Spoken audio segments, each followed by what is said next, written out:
But good morning. Let's go ahead and get started. I'll start over again. Thank you for joining us. We're in room 3. I always laugh at people who leave themselves on mute and then start talking. And now it's my turn to be that person to be laughed at. So please laugh. We are in room 3 for Connection Suicide Prevention with LGBTQIA plus adult individuals in clinical practice with Dr. Patrick Kamakawiwo. I'm Brian Talisian, Executive Director at Mental Health America of Hawaii. Before I introduce you to Dr. Patrick, I wanted to acknowledge a few other team members on board with us today, and that's Dr. Littman, David Littman, Jerry Medeiros, and Dr. Amber Kawamura, and Dr. Virginia Shaw. They'll be monitoring the chat area for any technical issues, comments, or questions. If you're not on a mobile device, you should be able to easily access that chat area. Also, because of the sensitive nature of this discussion, we understand that it may have an impact on some participants. If this is the case and you find yourself wanting to speak with someone in private, please message any one of us to let us know that you'd like to speak.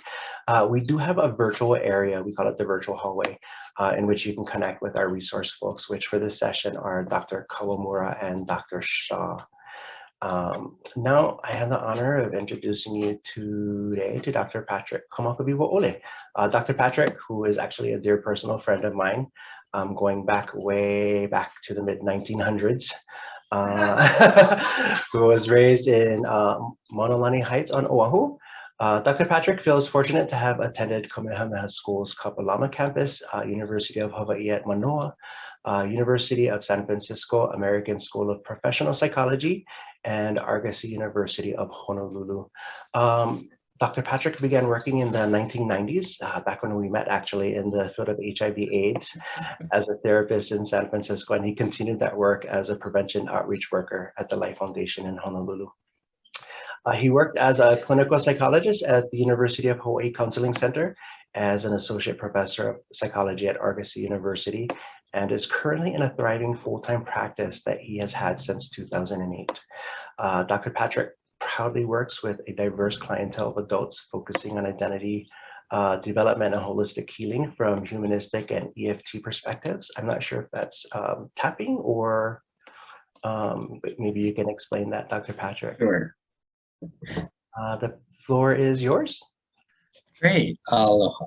And thank you so much for coming to this session. I know that there were some wonderful sessions that you could have chose from. I'm going to share my screen. Where is it? So welcome and thank you so much for attending this. I just want you to know that this is mostly for sharing my experience. I'm not a professional by any means. I'm still learning, as well as probably all of us are still learning a lot of things, especially about the LGBTQIA plus community. There's so many things to learn, and especially when it comes to suicide prevention, there's a lot still to learn. And I would love this session to be interactive. So talk story, please feel free to use a chat. I'm sorry, I can't really do a lot of interaction things. So when I was a faculty member, I loved walking around the room and talking story with people. So please feel free to chime in anytime you want. I don't want to leave anyone out. So if I don't cover something important to you, just let me know. I'm totally flexible. If I don't get to everything on this PowerPoint slide, it's okay. I will get to the main points, I promise you. So Awe, why are we here?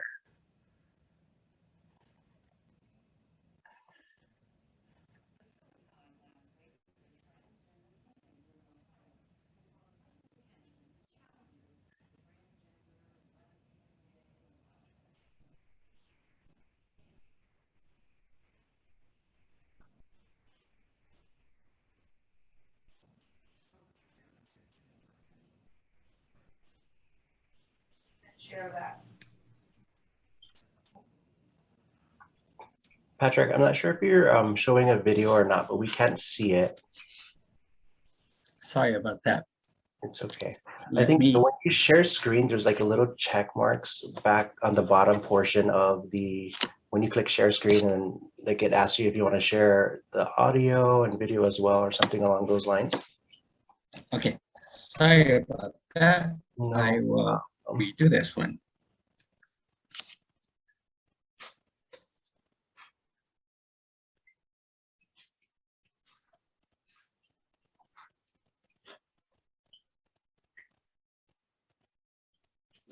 If it helps, Patrick, you could put the link in the chat and then I can share it on my end.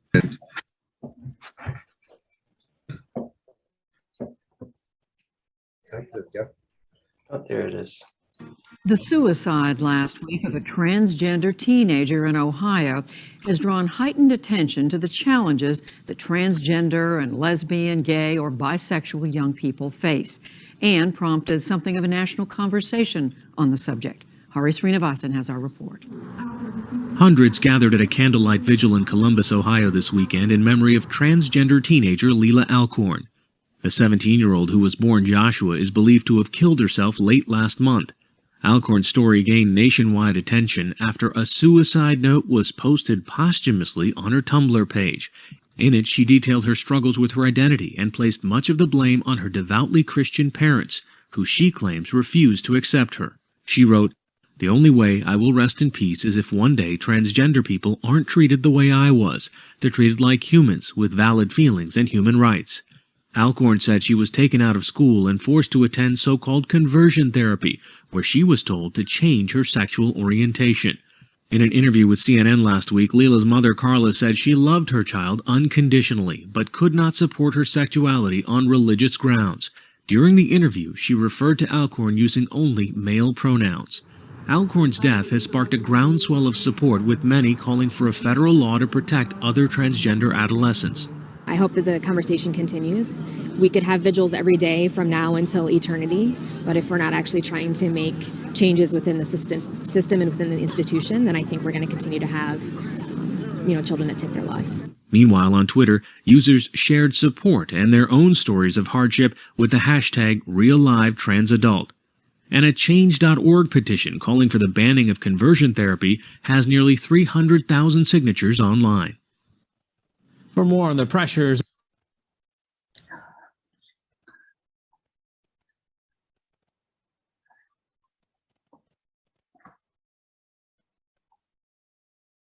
Yeah.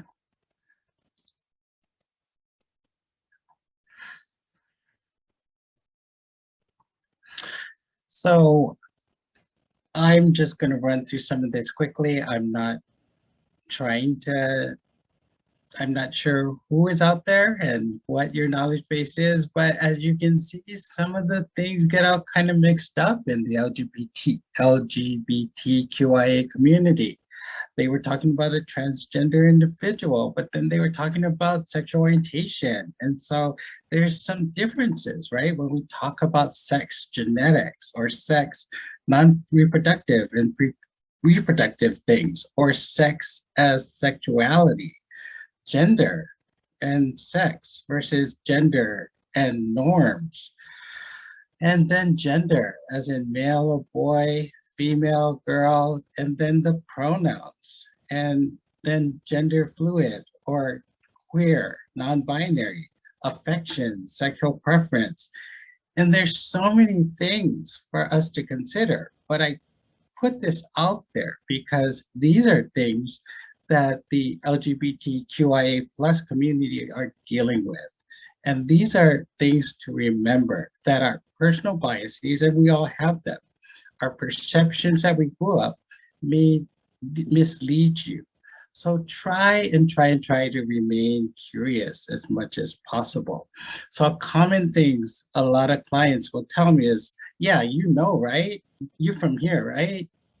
You're local, right? You're Hawaiian, right? Well, yeah, I might know, but I don't know what their experience is. And their experience is really important.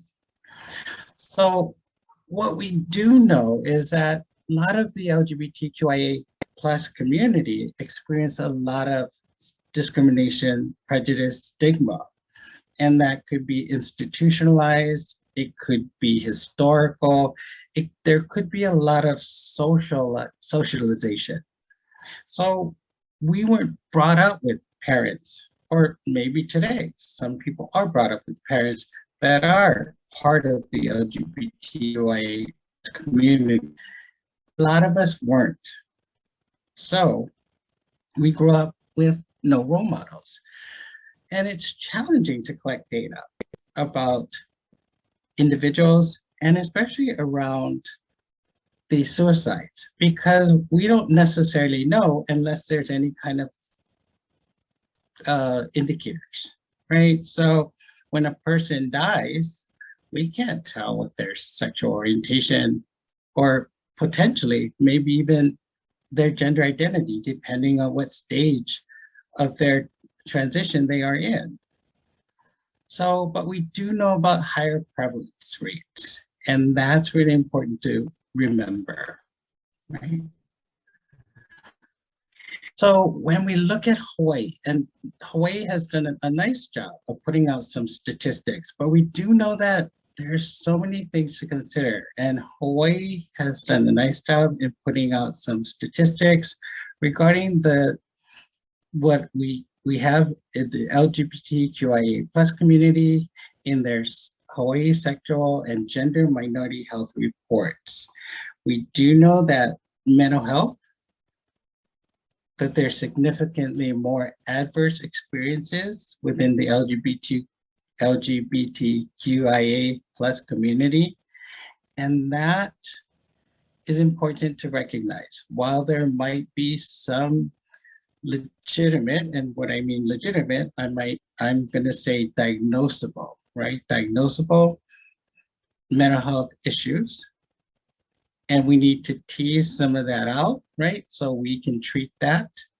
We also need to recognize that, and I put that before, the dysphoria part, that's related directly to their either gender identity, sexual orientation, etc., right?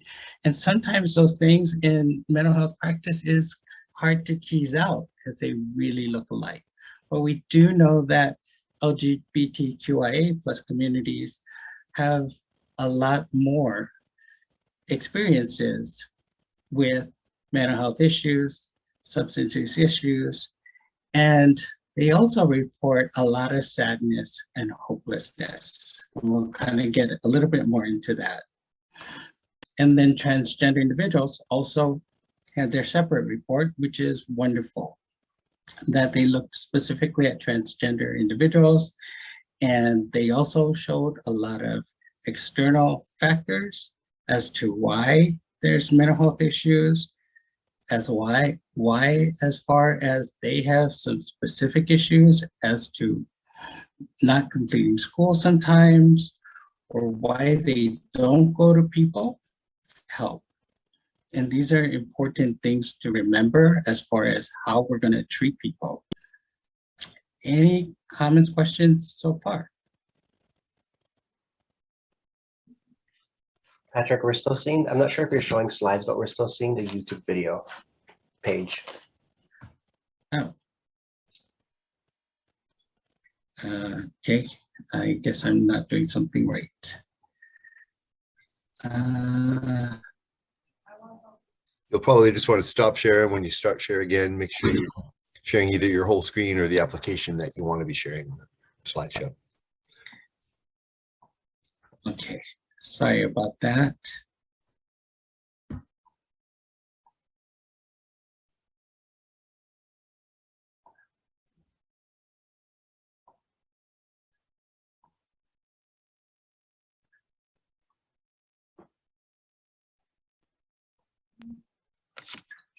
We can see your presentation again.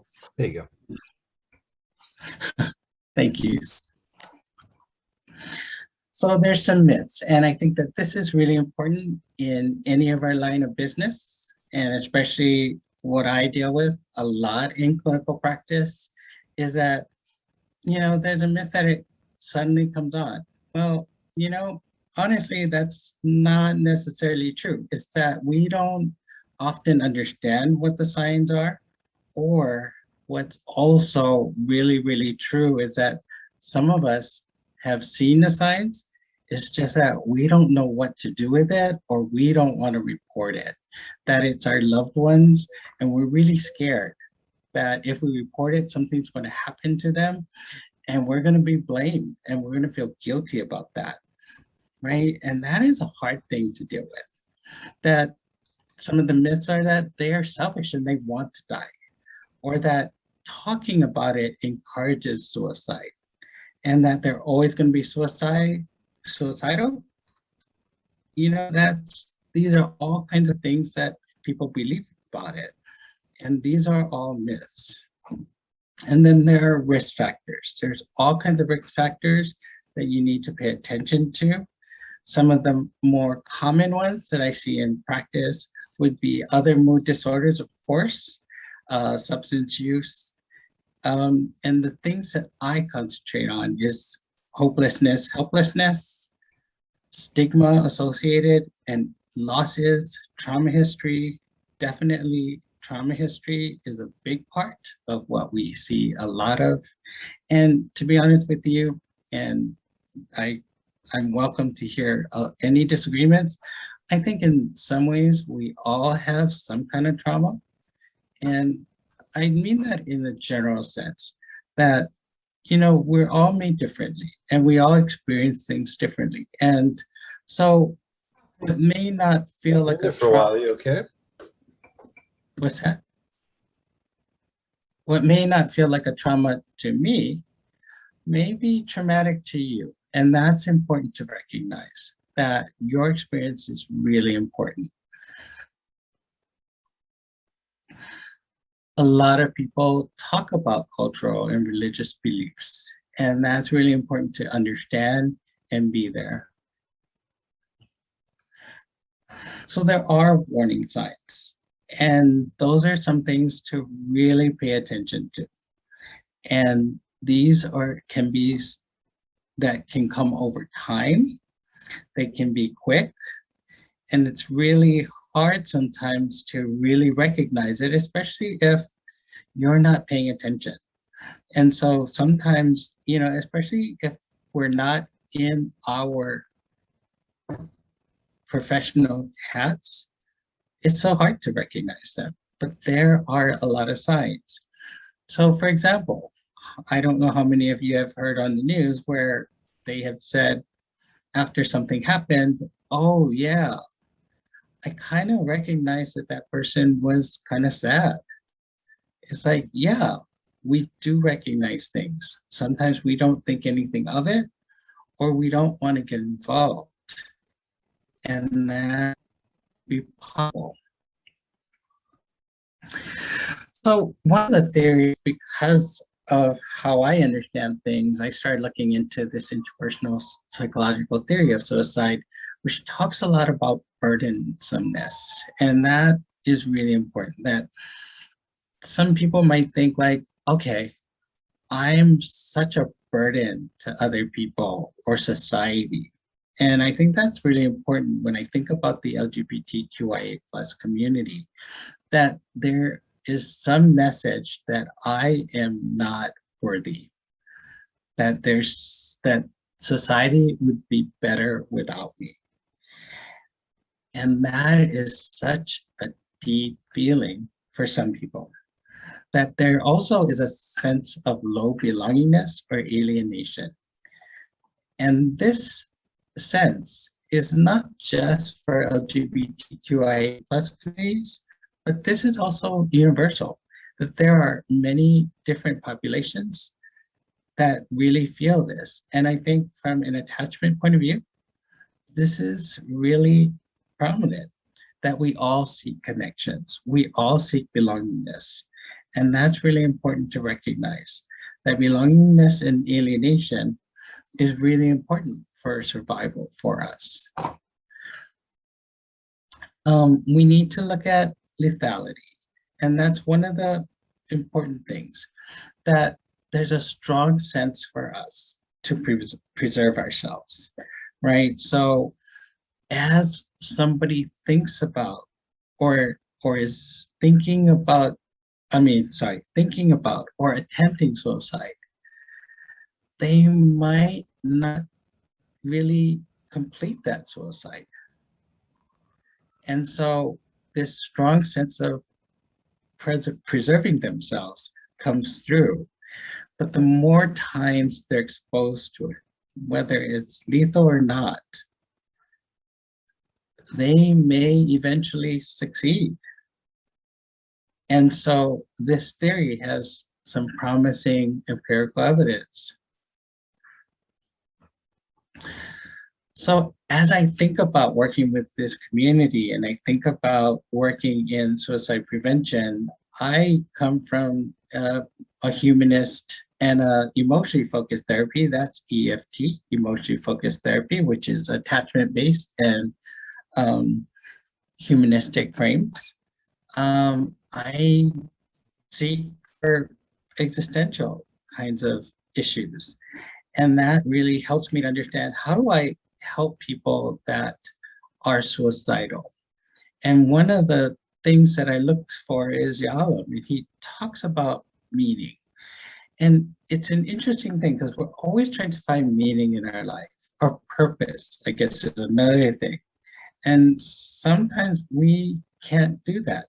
But the challenge is that we personally are the ones to define meaning.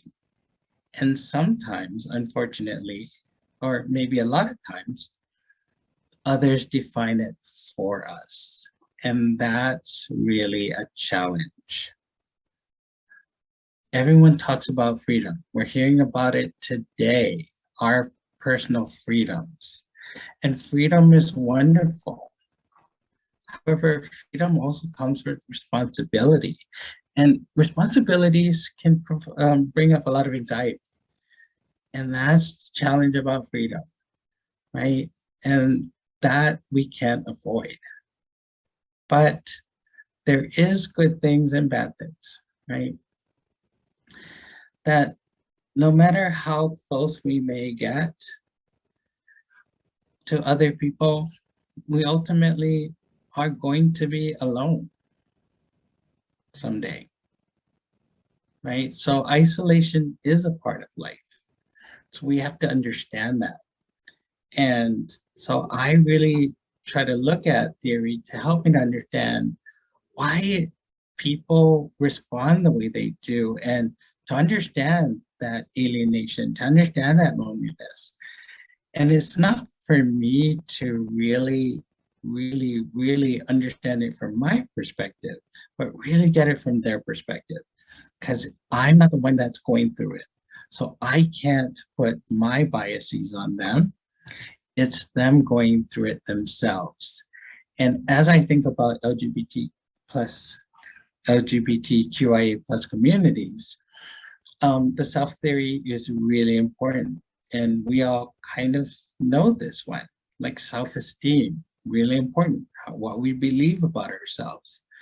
And while we're not going to go through a lot of all of these when we're doing our quick assessment, when I say quick assessment, when somebody is currently suicidal and they're in imminent danger, right? They're going to kill themselves. We're doing a quick assessment. We're not going to go through these kinds of things and try to tease things out for them. As we look at the signs that they may be harmful to themselves or others, we can start looking at some of these issues that might help them along the way and give them tools so that they do not have to get to that point where they may think about how to think of a plan that they would succeed in healing themselves. So we look at self-esteem. We look at how somebody has this idea of who they're supposed to be, right? This ideal sense of themselves versus who they really are. And that's what I love doing. I love helping people understand who they really are. And that's why I love working with the LGBTQIA plus community, that is what this community is about. It's about understanding, learning, and growing in understanding who we are. if you look at all these definitions of people's gender identity, sexual orientation, there has been so many different there's a lot of terminology that came out. And as we continue to understand ourselves and further understand, it has been so important to get closer to our real selves, not who we were taught who we are, but as we understand ourselves. And that as we get more congruent with that our ideal selves and our real selves become more congruent rather than incongruent, then that's a lot better, right? And then looking at how others perceive us is really important as part of helping people. When I think about, once again, the suicidal person, I have to think about where they are, right? So if they're looking at belongingness, right, or self-esteem needs, that's pretty important as far as where their needs are and where they stand on. And Maslow helps me to understand that. And sometimes when someone doesn't have, let's say, housing, they got kicked out of their homes and they don't have housing, and they also want to feel like they belong with someone. They have a secure base. They have secure people that they can trust. These competitive needs are very challenging to work with. And we have to understand that trying to, tease out all of these factors as we're working with people with competing needs is really important. And to try to look at how are we going to try to help a person with competing needs. And in LGBT communities, sometimes we do have all of these needs, as with other communities. So the one thing that I continue to remember as I think about suicide and as I think about LGBTQIA plus communities is sometimes when we see the suicidal part of part coming out of a person, that's what we start responding to. And then we forget the whole person, and that becomes a mistake. That when we only concentrate on that part that's coming out, that we forget the other parts of that person that can really help in working with that person. And sometimes that's really hard to remember, because that part that is hurting so much in that moment really grabs us. It pulls us as people, right? That's the only thing in our awareness at that moment. And it's probably the only thing that's in their awareness at that moment. And so it really is important to try to look at them as a whole person rather than their separate piece that's really in the forefront at that moment, that hurting, that really tired, that really frustrated, that really angry part of themselves, right?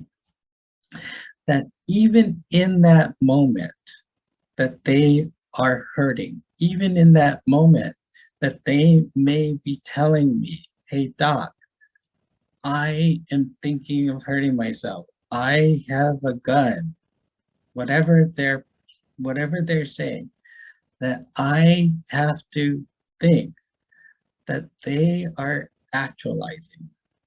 And that sounds weird, or that might sound weird. But what I really mean is that at each moment, they are still growing. It doesn't sound like it, but in their own way, they are growing. And I have to know that even in this moment, when it looks like they might not be growing, that as I work with them, as I continue to understand that they are whole people, as I try to understand that right now they are incongruent, there's expectations that they are trying to live up to, but that's not who they really are. That their environment is probably really a lot to handle right now, and their internal experiences are really overwhelming, right?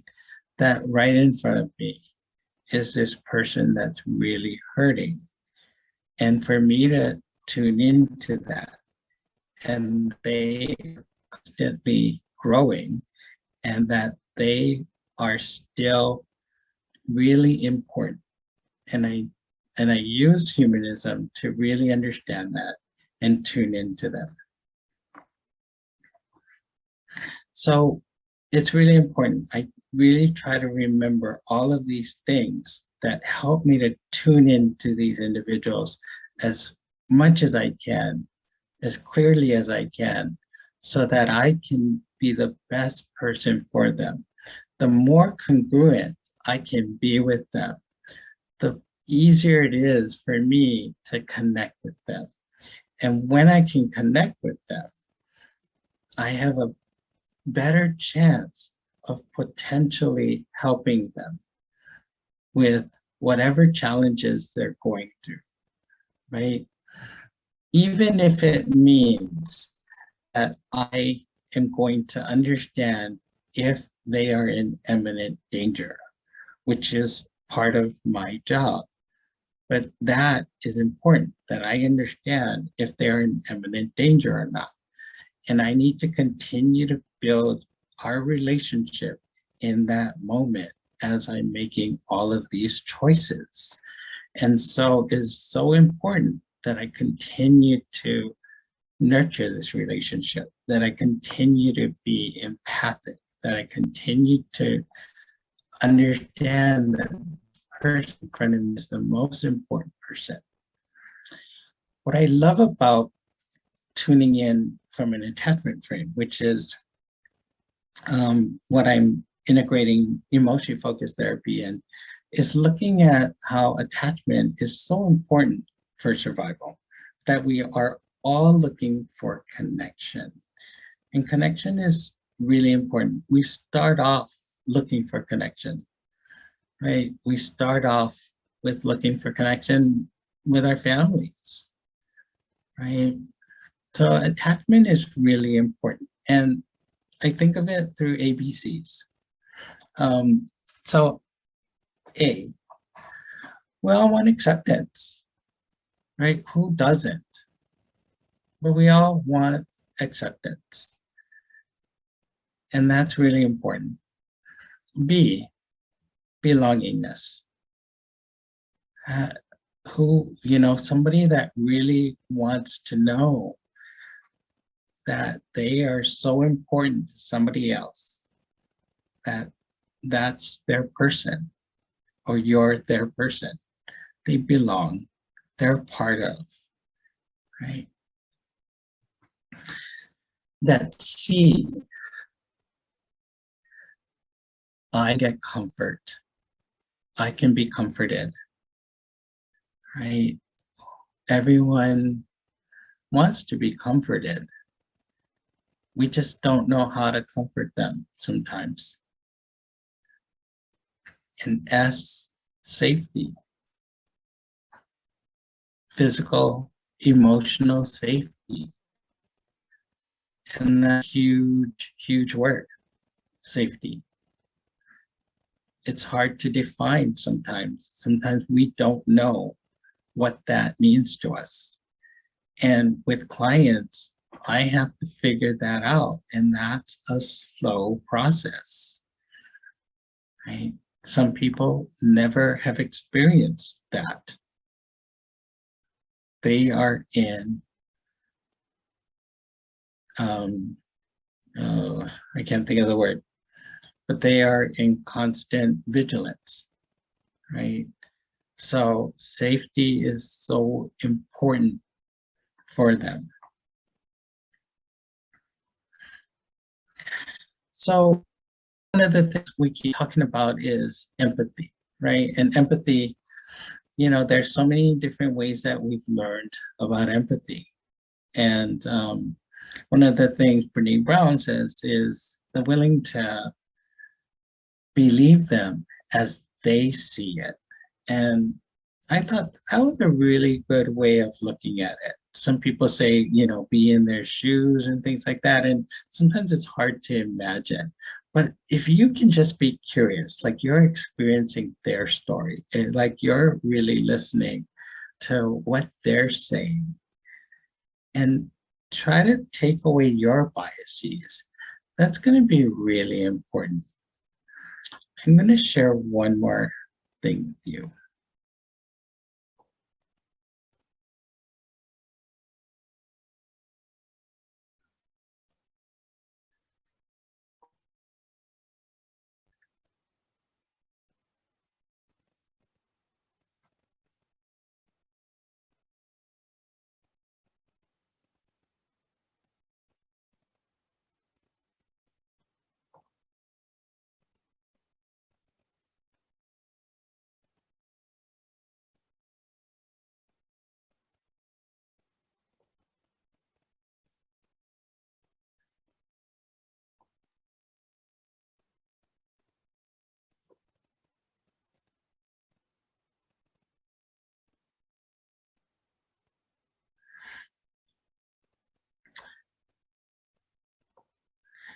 So I'm going to share this video, but I'm just going to ask you,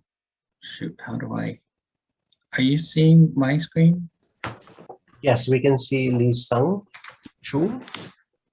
Okay, so I'm going to ask you, why change this? Oh well.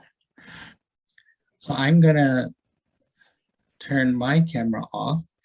And what I'd like you to do is, I'd like you to, whether you put it in the chat or we can just do some brief words at the end, is I'd like you to tell me what you're experiencing from this clip.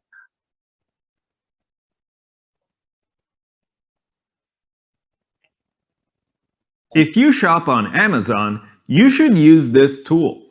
It's a browser extension that automatically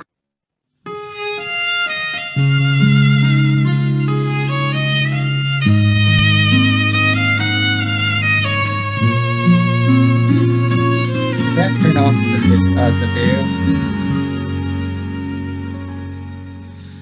천번이고 다시 태어난데도 그런 사람 또 없을 테죠. 슬픈 내 삶을 따뜻하게 해준 참 고마운 사람입니다.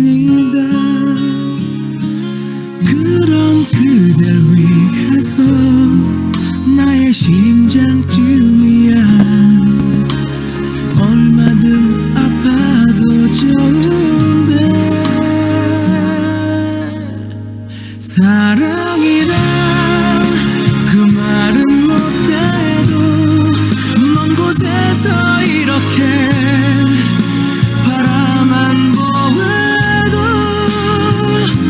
모든 걸 줄 수 있어서 사랑할 수 있어서 난 슬퍼도 행복한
Anyone want to share any words? One word, I see vulnerability, so sad. I feel hopeful for a happy ending for him. Shows me that others have tapped into the revelations that reveal a very different way of looking at life and death, even if they don't see whole things yet. Special memories, bittersweet, thank you. Acceptance, awareness, acknowledgement, choice, safety over love. Yeah. Anyone want to add anything else?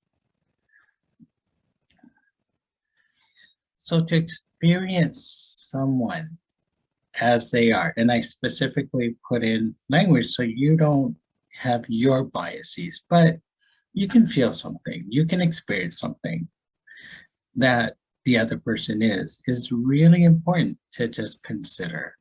And that is where they, oh, what did I do?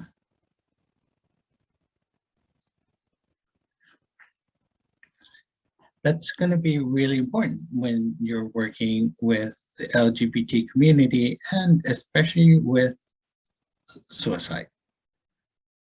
So let me share again.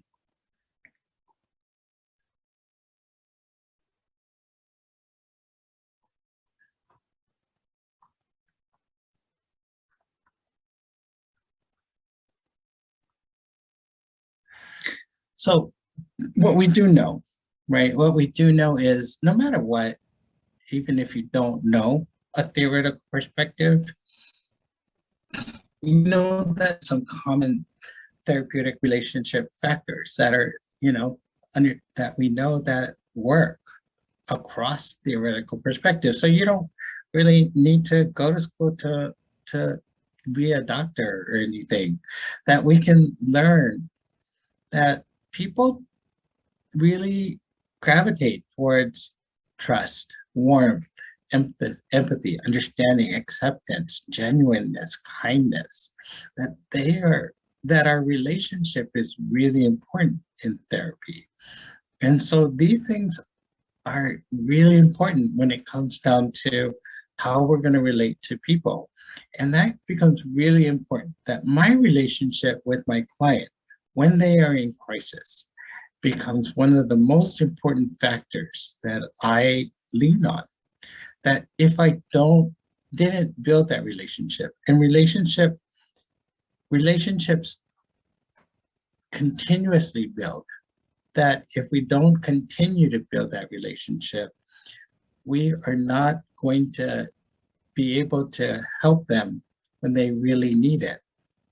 And I think that that's one thing that some clinicians may take for granted, that we built a relationship, that we have a solid relationship, but that we have to continue to remember that each and every time a person is changing, and as the person changes, we need to continue to build a relationship with that person. And that's a really important gift. So once again, we look at protective factors for suicide, and that's going to be really important. And as you can see, once again, connectedness is so important, that we have people, we have things that can be in place. A purpose, once again, culture is really important, skills, coping mechanisms. And so these things are really important, and hopefully we know them beforehand as we have built this relationship. One other thing that's really important, and while this has always been something that I have relied on, is the difference between the perception and reality, which is if a client perceives that he or she, they, them are supported, but in reality, that person isn't really a friend, that I'm going to go with that, because their perception of that person is really important at that moment, right? That they feel supported, that they have somebody there, then that's really important. that sometimes when we look for something only in reality, right? So we might say, ask them, so do you have someone that you can call? They might say, well, no, I don't. My family won't be there. And we have only no's, right? But then they might say, well, okay, so I do have somebody, let's see. So I do have somebody, but the reality is they're not really there for them. They're not really accessible to them. But they still perceive it. That's important. And that's what I would go with. So just to kind of recap, that congruence is important, that our congruence and their congruence is really important. As I think about LGBTQIA plus community, as I think about suicide, and looking at them as a whole person, as an ever-evolving person, and that they're continuing to evolve. And connection, attachment has been so important. That our relationship, validation, empathy, relentless empathy, relentless validation, understanding, compassion is really important. That reality making is really something that we continue to work on, and that there are protective factors.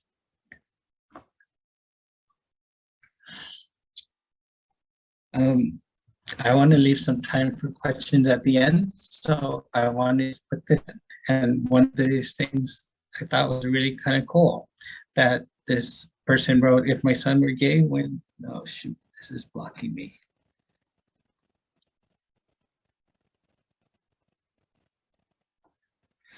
So if my son is gay when he's older, I don't want him to tell me. I don't want him to feel like he's announcing news.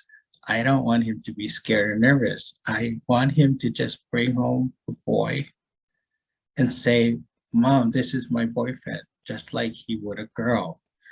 Then I shall make them both a sandwich and ask them how they met, because that's exactly what I do, what I would do with a girlfriend. So why should a boyfriend be any different?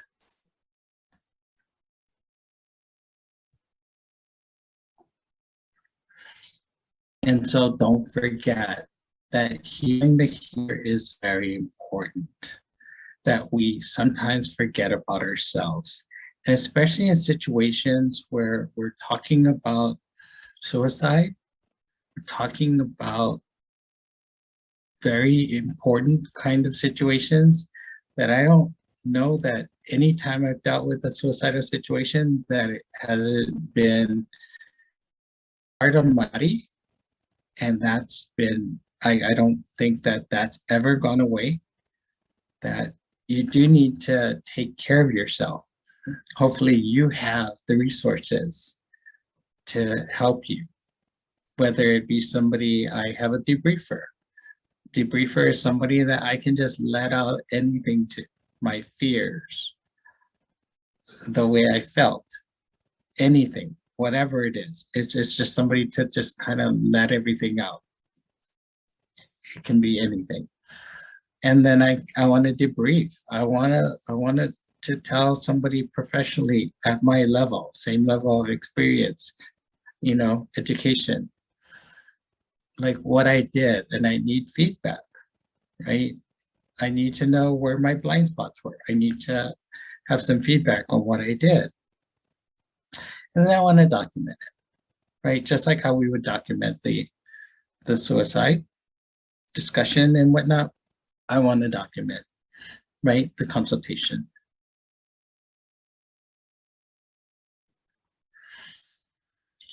Any questions?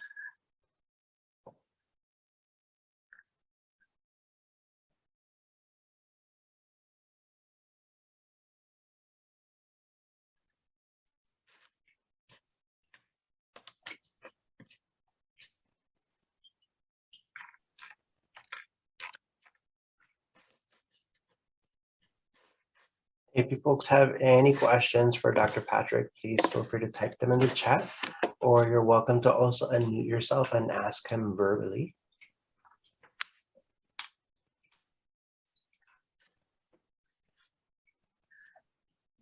Are many of my clients Native Hawaiian? I would say approximately about a third to half are Native Hawaiian, part Hawaiian. And it's interesting.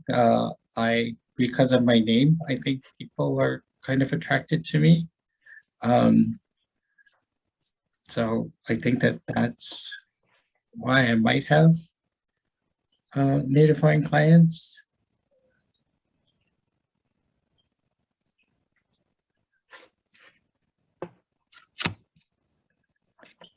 Oh, thank you. I'm glad you enjoyed this presentation.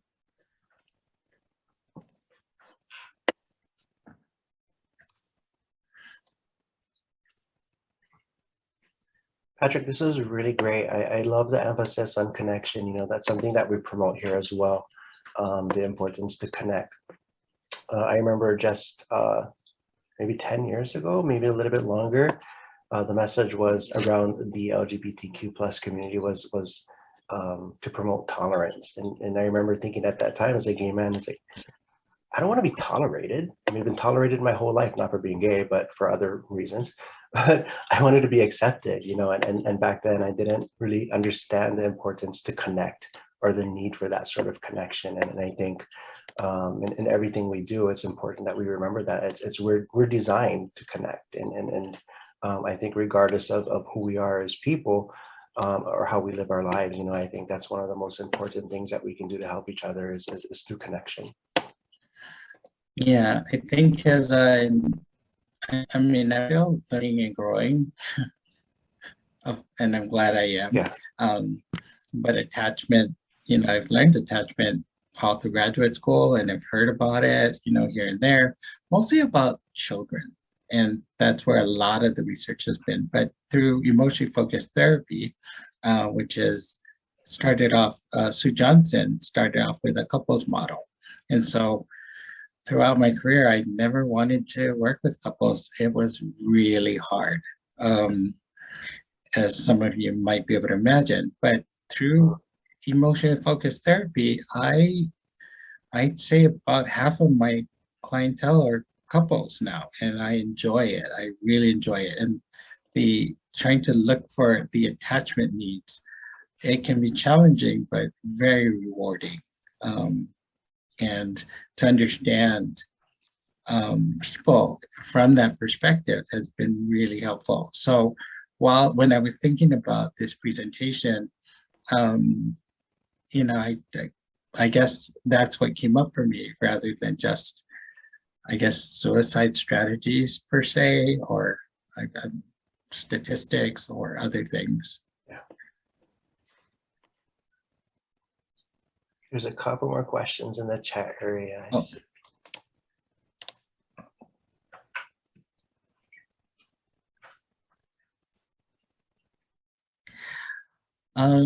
So let's see.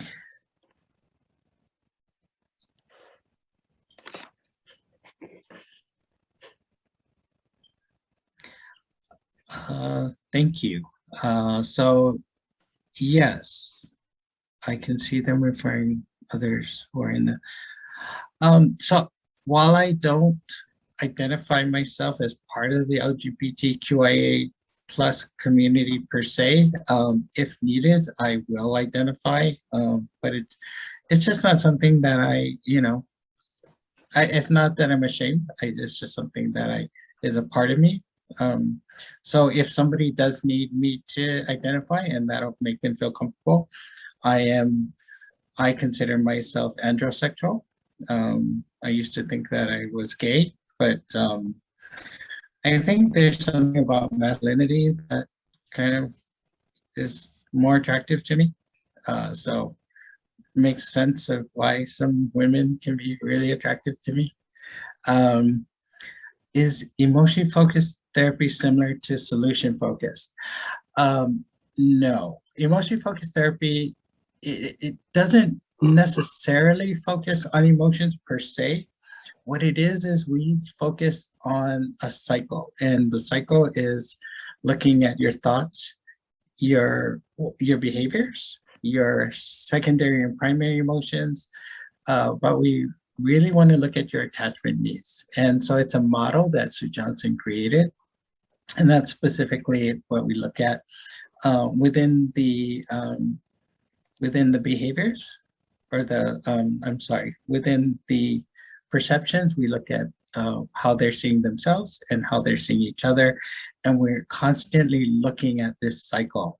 We don't look for solutions because we know that a lot of couples want to come in and try to fix something, but they don't know their solutions yet. I mean, they don't know how to repair things just yet. So we help them to look at their cycle, and that's their homework. We're always trying to figure out what we call negative cycles are. And so that's probably one of the more frustrating things that couples come to see me about, is that, well, how do we fix this? And my homework is always, well, this is what we worked on today. And I tell them their cycle, and I want them to continue to recognize their cycle. Any recommendations about working with parents who aren't accepting of their child's sexuality?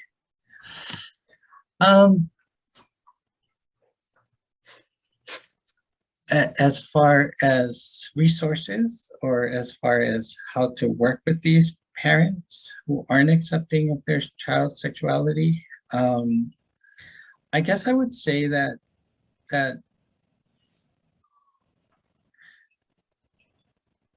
so I have worked with parents. So a lot of my clients are from the LGBTQIA plus community, and part of, even though they are not necessarily my clients, I will work with their parents. I will work with other people who are important in their life, because they are part of that, their community, and important people in their lives. And so it's part of the connection, and part of, I think, being a responsible therapist is to not take away what their beliefs are, because that's really going to be challenging in and of itself, but to try to see what connects them. What is it that connects them? So some of the fears, right? Some of the fears about what their child is. So for example, I had a trans male that was just starting to transition, and it was such an honor that he decided to come to me, and was just starting to transition. And he wanted me to talk to his mother, and she was just really, really afraid.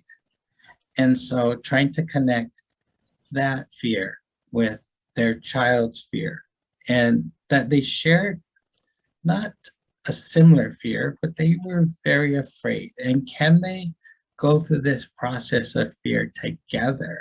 They don't have to agree, but can they do this together? That they were both scared. And that's part of the connection. Not saying it's a great connection, but I'm going through this with someone, right? When we get to what the subject is, or what we're actually going through, that gets all kind of, that will bring out our differences.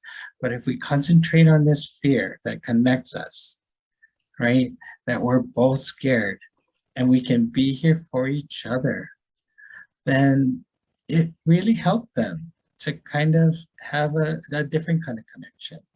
I don't know if that helps. I'm sorry, Leslie, if that doesn't really answer your question. Because you're helping them. Oh, sorry. Go ahead. Huh? I was just going to say that you can finish your statement. Sorry. Oh, no, I was going to move on. Oh, okay. I just wanted to let folks know that we are out of time. There's one more question in the chat, Patrick, for Dorothy, and people can stay on and ask more questions if you want. But Just to give you folks a heads up that we are going to be on a break until 11:55, at which time we will join again in the main conference room. I just put the link in the chat there. But you're welcome to stay on if Dr. Patrick is available to ask more questions, and we can keep this room open as long as he will stay with us. So go ahead, Patrick. Oh,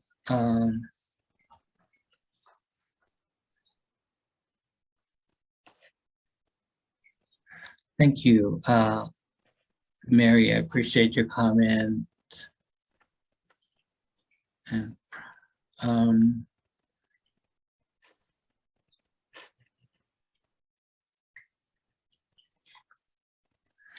are there any suggestions of how to address some of the basic needs and security issues of affecting self-esteem? Wow, that's a lot. Are there any suggestions on how to address basic needs and securities or issues that are affecting self-image for the community outside of linking them to social services? Okay, so Dorothea, I think how I will understand that is when I think about their challenges, it's kind of going back to what our role is. And that's really hard when they are hungry or when they don't have shelter, right? So when I go back to my role is not to give them food or not to give them clothes, but I can be there for emotional support. And I know that sometimes they're hungry, and that's going to be really hard. But to stay in my lane, to stay in my role is going to be really important. And so that's what I need to address. That's what they're here for. So I'm not here to solve all of their problems. I'm here to help them emotionally. And sometimes, right, it might not be about the food or the clothing. It might be, but it might not be. So I need to figure that out. And if it really is about the food or the clothing, I don't know that they would be sitting across from me, but it's possible. It's really possible. It could also be that they are sitting across from me and they're hungry or they don't have food because I might be the only connection that they have, and I might be a secure base for them that they're missing. And if that's true, then I'm on the right track, right? I still need to be that secure base. And so that's what I continue to need to be. I need to continue to do and stay in that for them, because then when things get worse, if they do, and I hope they don't, right? They're continuing to grow and learn about themselves, that they would know that they could still come back to me no matter what. And I'm going to do that for them. Or issues that might be affecting self-image, suicide thoughts, or community outside of linking them. I'm not sure what that means. So if you're asking about how to address self-image issues that affect suicidal thoughts, so how they feel about themselves, and if they so as they're thinking about an external perception of themselves, which they have internalized, I try to look at what is their core issue, right? So I'm assuming that they have an image of themselves that they didn't create, that somebody else put in their minds, or that society is saying, and that's a perception that was instilled in them, but then they're interpreting it differently. So I'm not looking the way that I want to look because somebody else doesn't look at me as attractive, or I might not have transitioned the way I perceived that I wanted to look. So I'm not attractive, whatever that, I'm just going to go with that example. But internally, that looks really different. Internally, the process might not be I'm unlovable. Let's just go with that. So if I'm unlovable, that's what I need to start looking at. And so I need to sort of look at them from that perspective, and I can connect to them, and I can work with that they aren't unlovable, that if I can connect to that, and maybe if I were empathic at that time, maybe I could name that, right? I could name that, no, you are precious, you belong here, right? And if I can address that, maybe that'll help in that moment with an empathic statement. So I'm not sure if that addresses your question.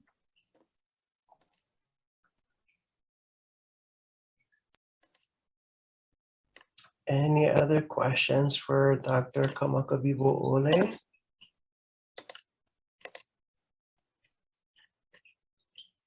Patrick, thank you again for being here. Thank you. I truly No, appreciate you, and I love how our lives keep intersecting.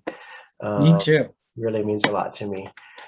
Please, if you're able to, you're welcome to join us for the last hour. You can just click on that link as well and listen to the panel discussion if you want, but I totally understand that you probably have patience and stuff. So, but I will connect with you again early next week. Again, thank you so much everyone for being here with us and having this very important conversation. We will see you folks in the main room right about now, actually. Hey, Have a mahalo. great afternoon. Aloha. Bye-bye.